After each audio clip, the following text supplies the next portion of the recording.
Hello, my friends. Welcome to my spiritual sanctuary. My name is Sandra, and I want to welcome everyone today to Feng Shui Friday. So glad to have you here. If this is your first time, I want to say welcome in. Sit down, have a seat, and relax. And if you have been here before, I want to say thank you so much for coming back and supporting the community. I really appreciate it. And please like, share, and subscribe if you haven't yet, and hit the bell so you'll be notified of my future videos, okay? So, it's Feng Shui Friday. It's April 16th, 2021. How is everyone doing out there? I hope well. So today I thought what I would talk about is let's talk about exploring your life purpose, okay? It seems as if everybody's trying to reinvent themselves or pivot themselves in some way, or starting a new business. Now that our country is opening back up with the vaccine, we're being able to travel more and get out there.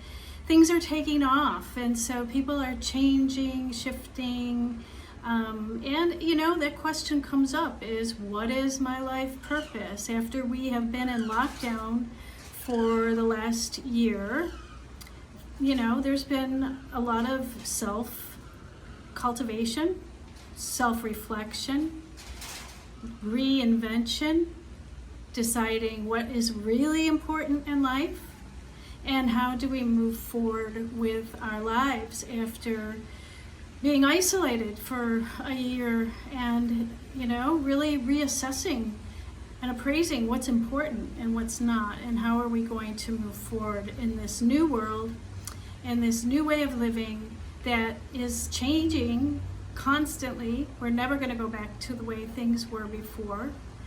And how do we pivot and change and really align with our life purpose now, okay?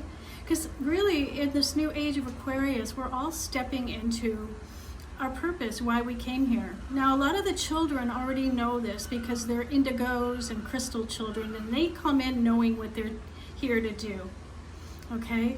And so they are, you know, expanding their horizons. Well, a lot of us in the older age groups, like myself, you know, we are still reinventing because, face it, our world is changing. And, you know, I think, you know, the new 60 is the new 40, and you know, so we are seeing more and more people and women getting second careers when they're 50 and 60 years old. And now we can change it to what is our purpose? What is our purpose? And what do we want it for our last hurrah? You know, what do we want to do that's in our passion and our purpose? What do we get excited about? Because a lot of people in my age group are retired. You know, we've been down the career path for 35 years, okay? We're not just starting out, no, but we are looking for ways that we can help and serve our communities, our families, our friends, and be in alignment with who we are today as we are growing into being the elders of society, right? We are the ones with all the wisdom. We are the ones with all the life experience. So what are we teaching our younger generations? You know, that is really the question here. I know for myself, I have always been a healer. I've always been drawn to the world of the unseen, and that has only escalated as I've aged and gotten more in touch with my God, my divine purpose. Okay, I've been doing Feng Shui and holistic medicine and energy medicine for the last 25 plus years. So that's not new to me, but I was in my career a real estate agent, broker, appraiser for 30 years. Okay, that's where I made my living, and then I shifted it to holistic health and astrology and all those passions, things that I love to do. So let's talk about that. Now, I think if you watched my video about my Feng Shui training, you'll hear the story of how I stepped into my purpose. And it was because I had an astrology session with an astrologer way back in 1995. And she said to me, wow, I'm looking at your chart and you're in real estate. You would make an excellent Feng Shui practitioner. And I didn't even know what it was. I had to go look it up, and then one thing led to another. My friend asked me to go to a class, and I bought all the materials, and the next thing you know, I was applying everything I had learned, and my income tripled that year, and I went from working for an employer to self-employment, and I never looked back, and I've been in self-employment ever since. It really changed my life, okay? And then even last year, I did some Feng Shui adjustments on my space because I was studying with another teacher. And Joey Yap, who's one of my favorite astrology teachers. And I did some adjustments to my space, and I came into a flow of retirement that I can now I don't have to work full-time anymore. I can work part-time doing what I love, and that is helping other people find their purpose and passion in life and their life purpose. So we are born with our DNA coded, and we have our strengths, we have our weaknesses, we have our likes, we have our dislikes. We have a unique footprint that the minute that we are birthed into this world and we take our first breath, the stars are aligned, and we step into what we've already agreed to on the other side, to come in, to teach or to learn and do our life work. So that's all encoded in our astrology charts, okay? Now, there's always a choice. We always have free will of how to follow that or, not to follow that. But ultimately, if we don't follow the path of the divine, what we came in to do, our life purpose, the universe just kind of corrects that for us in ways that we call spiritual lessons, right? The proverbial brick over the head until you figure out, oh, I'm not supposed to go that way. I'm supposed to go that way. Because then it becomes easy.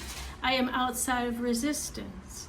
I don't have to fight so hard to have those things that I love and enjoy. I can be in total bliss, love, and compassion most of the time because I'm less resistant to what is coming in front of my eyes.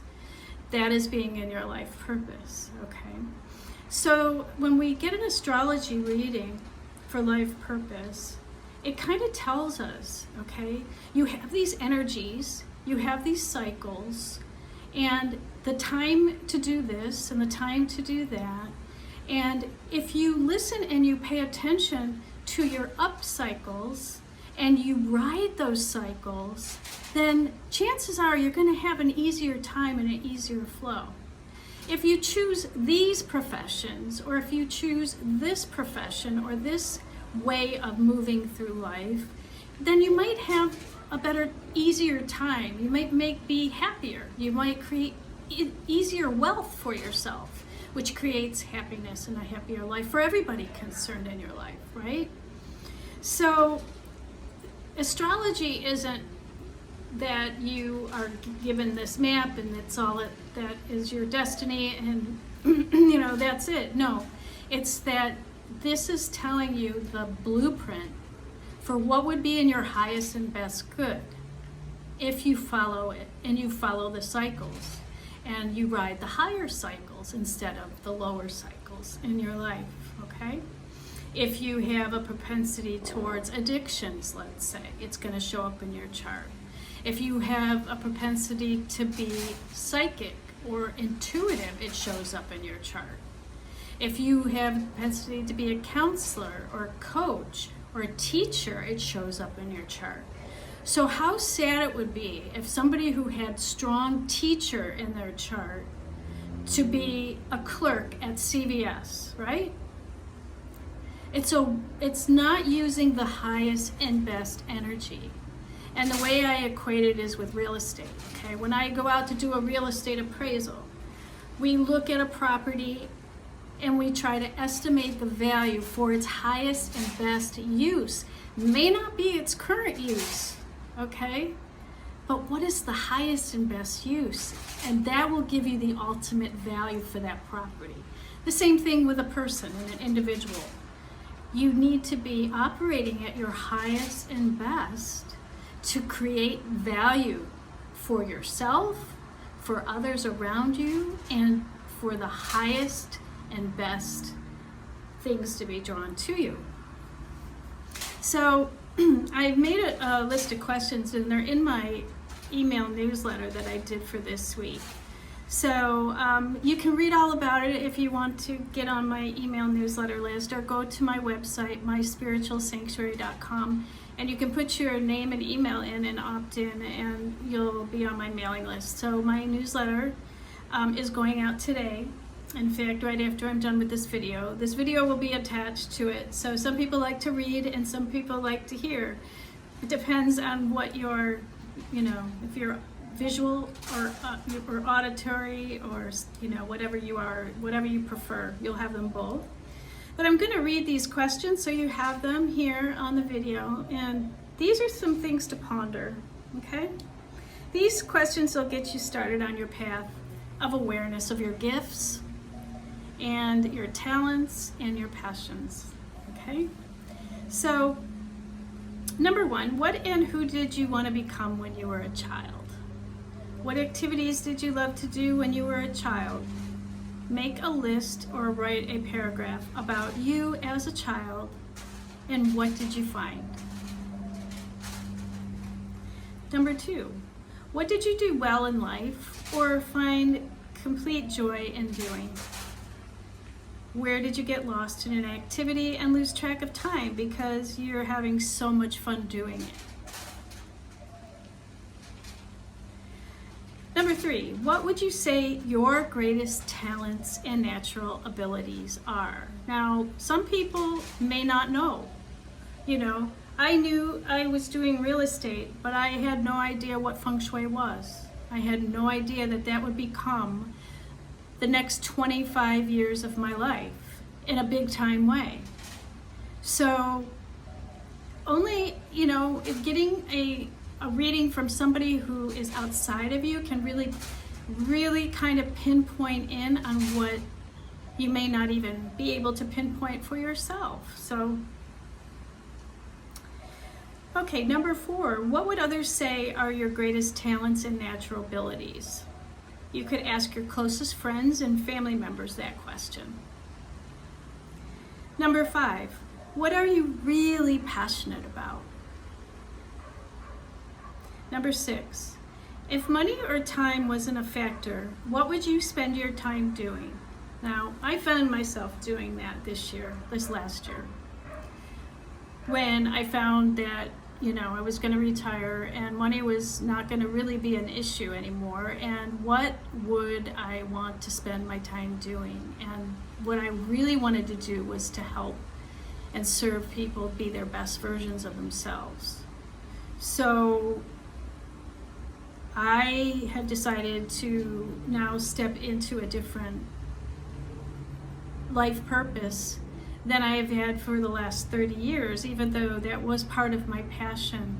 So just because you have maybe been doing something in your field for 25, 30 years, when you retire, then what is it that you're going to be shifting it to? Because that may become the question that you may be up against now, or will be coming up against within the next 5 to 10 years.